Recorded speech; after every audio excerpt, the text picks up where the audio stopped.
Hey, what's up, you guys? Paul, Team APS. We're at YCS Columbus, the 200th, and I'm actually with not a player, but a vendor, rather. So, can you introduce yourself? I am Alex Bradshaw. I'm with Guardian Games Indy. We are from Indianapolis, Indiana. I thought that I would get some perspectives from a vendor because I feel like they're a really pivotal part of this community. A lot of people interact with them at these events. How did you get into vending, and how long have you been doing it? So I've been doing it since 2002. I was just always the guy in my friend group that had all of the cards. Over the last 3 to 4 years, I really kind of revved up my collection, and it just kind of was it made sense for what I was aiming for. I hooked up with a local judge who was also a TO, so I got really lucky in that aspect. So we kind of combined forces. Right.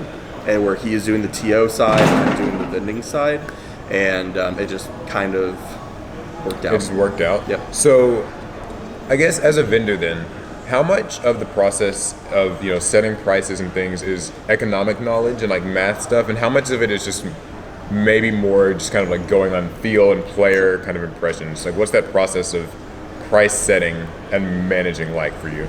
So for me, I'm constantly looking at TCG Player, eBay, Troll and Toad. Those are kind of the big three.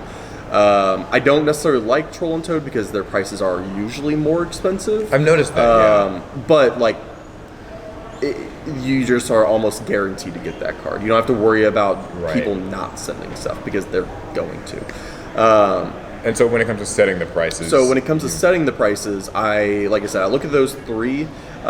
We use an example let's say TCG Player says it's a $10 card, eBay says it's 9, but Troll says it's 12. I'm probably going to price it around 10 or 11. Mm-hmm. The big thing about us at the events, you're really paying for the convenience of getting it instantly right there. Right. You also don't have to worry about the condition. You don't have to worry about it getting lost. It's you paying an extra $1 for convenience isn't a huge issue to me, but I really try to maintain that kind of bottom low price point. So would you say that's so you kind of base it off of them? Would you say that there's any maybe economics or math or anything that goes into it? So there are cards that I definitely will not necessarily match the low price. I wish I could think of an example, but if a card that I think is gonna go up, I'm gonna price it at what I think it's going to be at. So you might have to pay a little bit more, but again, you're gonna get that card, and it could go even up more, further than what I think it is. That doesn't happen too often, but really knowing the game and knowing what is going to be good. For example, actually, I just thought of it. The Phantom Knight Shade Brigadine. Right. Okay. That was $3. Mm-hmm. I was selling them at $4, and now they're $5. Yeah. So knowing what cards are being played, the text. You have to be a bit predictive, I guess. Yes. Kind of on top. So do you kind of also watch the metagame itself in terms of pricing? Okay. And so another big question then: what would you say is the difference with vending at these size events, where there's 3,000 people in this room compared to maybe just a local or regional where there might be much less? Yeah. So for me, it's all about the same. I bring a lot of cards, both regionals and YCSs. Right. Now, before YCS, I usually take about a week to prep, especially with pulling cards that I think are going to be good tech cards.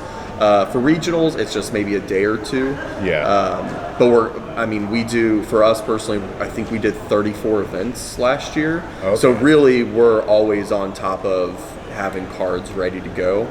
But it just depends. Usually I'm bringing about the same amount of stuff to both regionals and YCSs. Right. And so I feel like the Yu-Gi-Oh community has a really mixed view on vendors, right? Because there are, obviously it's a very good, convenient thing to have at events. You can get the cards you need, you can get them fast.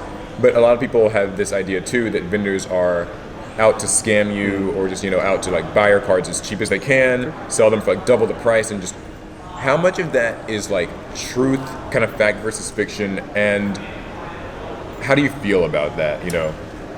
So as a player, I never really had that mentality. I knew vendors were here to make money. Mm-hmm. That's what most people are here for. That's business, yeah.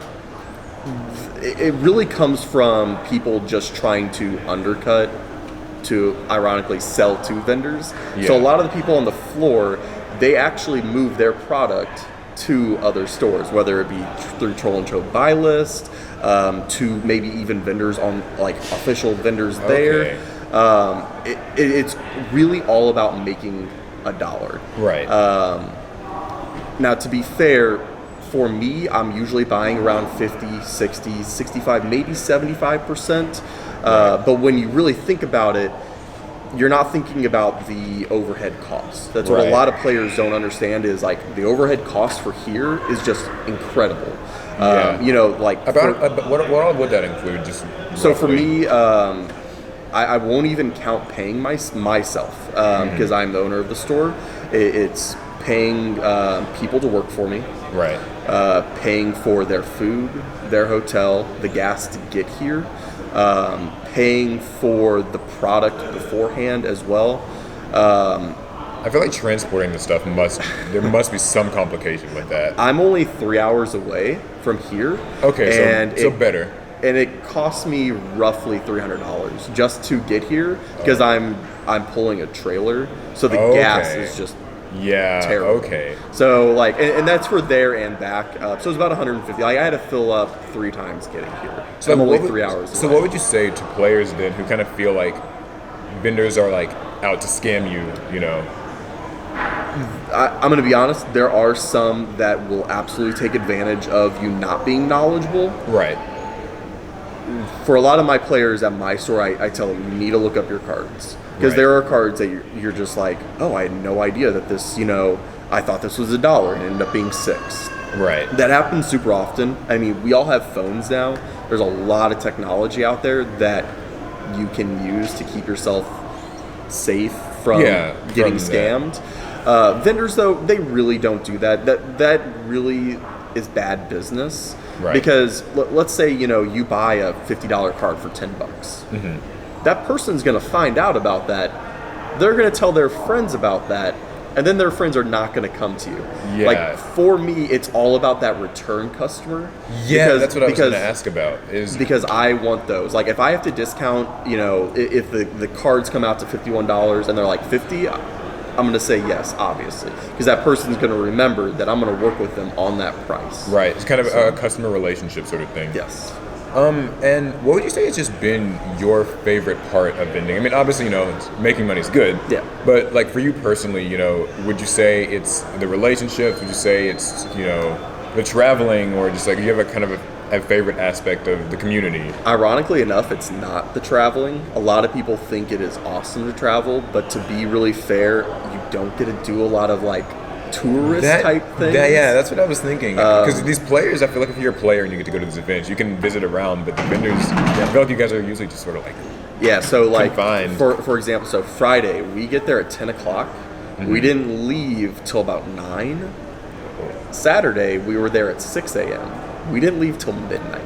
It is really the player interaction. Mm-hmm. It's also just the relationship with a lot of the staff as well. Yeah. I've got to meet a lot of really cool people, especially like Konami employees. Yeah. And really get to know them and their personal lives. That's been the biggest thing that I wish I had, like as a player, which you don't necessarily get a lot. What is that like, kind of being in a more interactive role with Konami? Because, you know, I know, you know, a lot of players are not always happy with like Konami not interacting as much with the player base, communicating as much.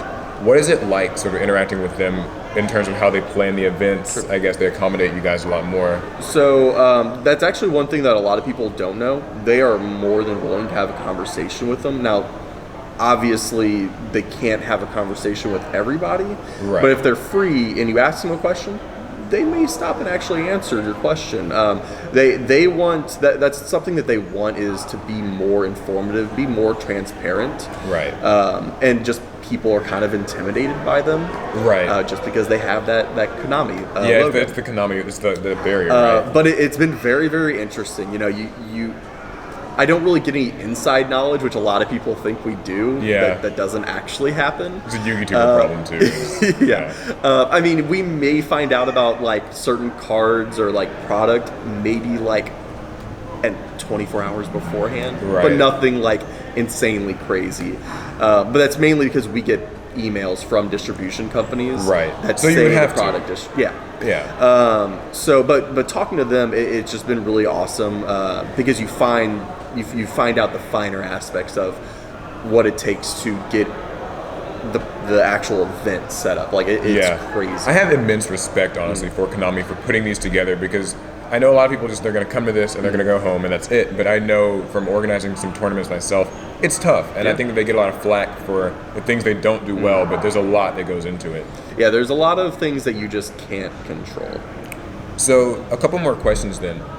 What is your least favorite part about vending? It can be, players or just something like that. In fact, let's kind of community center it, because I mean, obviously, traveling can suck and like those sort of things. But like, as the Yu-Gi-Oh community goes, do you kind of have a part of it that isn't maybe as good, like with vendors and things? The most difficult part is dealing with people that are trying to. I'm trying to think of how to phrase it. The most difficult part is players either not knowing their prices, expecting way too much for their cards. I noticed that a lot. Like there was a guy this weekend who wanted 90% on his cards, and I like tried to explain to him. That's not realistic. I was like, I can't give you 90% because I have to pay tax on these cards. Yeah. And then if people charge, that's another 3 to 4%. So like me paying you 90%, I'm losing money instantly. And it's not realistic. Have you ever come across like, kind of like bad attitudes as a result of that, like maybe some negative interactions? I really tried to avoid that. It doesn't happen too often.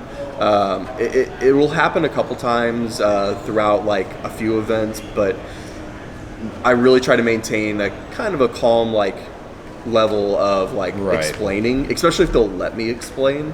There's only been maybe 2 times that have really been like this. The person has gotten really upset about it. Yeah. But there's really nothing I can do about that one. But the other aspect is really the disrespect for vendors. Yeah. I as a player and as a person trading on the floor, I don't think I ever badmouth a vendor ever. And that's something that really, really irks me now is a lot of people who are floor vending will badmouth vendors to get cards. I've heard that. And that is something that is just actually negative, because why would a person want to come to an event where Konami is bringing in people that are trying to rip you off? Like, it just doesn't make any sense. Right. And like I said, it's all about the return customer for me, and just the bad mouthing aspect is not really. And that's what I was thinking too. I feel like it's a stigma that's kind of unfounded. And so my last question then is, if somebody wanted to become a vendor or wanted to kind of get into this, what would be the first steps that you would recommend? It's all about building up the collection. Right. It's really going through the correct channels and building up a what's the word? Kind of like we say, like a base of kind of a network, kind of. Yeah. So just getting to know the other vendors, getting to know the Konami staff. It is all about your collection of cards. Would you say it's like a large investment initially type of thing? It is an incredible investment. So if there was another tuber that was talking about opening up a store, and easily I would say you need like $100,000 worth of capital just to start, because you have to have your brick and mortar to be an official store. You have to get your license, like your tax license, whatnot. Yeah. That doesn't cost a lot. But it is all about the product. It is all about your displays, how your store looks. It's a lot of money to actually have to put into something to actually do it well. Now, I mean, you can get away with it doing like 10 or 20,000, but you're going to go out of business in 6 months. And for forming those connections, I mean, are there like, Facebook groups or like servers, or is it kind of more of a like you just need to get to these events and speak with these people?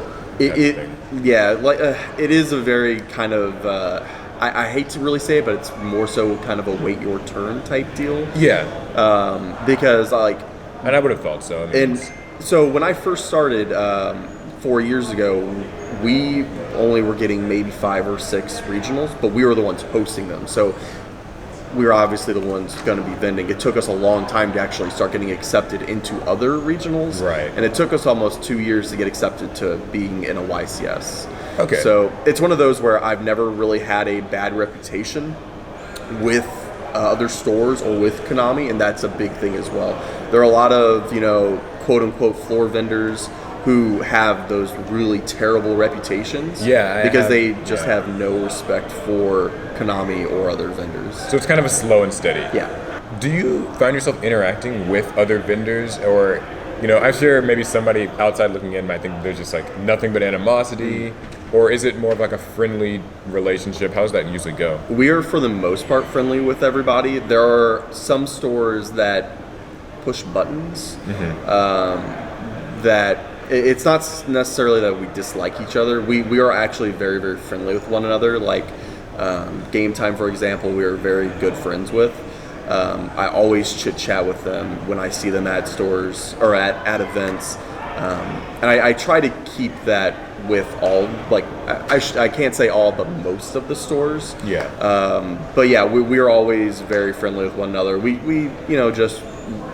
We're a very small community of store owners, so it doesn't really do us. I feel like it would be really good because you guys know the struggle too. Yep, like exactly. you know what they're going through, and it doesn't do us any good to actually have that animosity, because there will be a point in time where we'll need to call on one another for that help. Exactly. I mean, I've always felt similarly about YugiTube and things. I don't like when people like badmouth anyone, because we're all in this together, and I know how hard it is. So that is all I've got. Now, a couple of quick questions though about Guardian Games. So tell us all about it. Where can people find it?